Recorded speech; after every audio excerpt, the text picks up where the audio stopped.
Welcome back to another interesting tutorial about Filmora video editing software. And in this video, I will show you on how to set up 4K project setting in Filmora video editing software.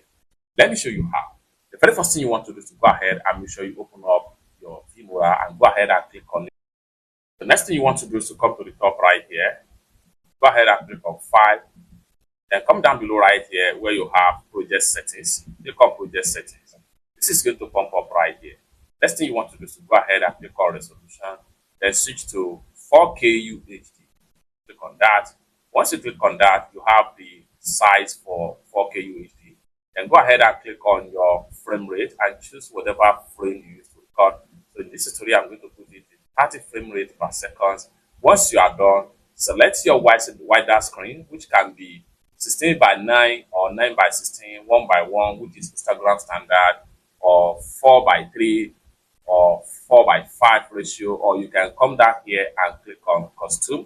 So however, I'm going to put it in 16 ratio 9 wider screen. Then come down below right here and hit on OK. And with that, you have fully set up and ready to produce your project in 4K.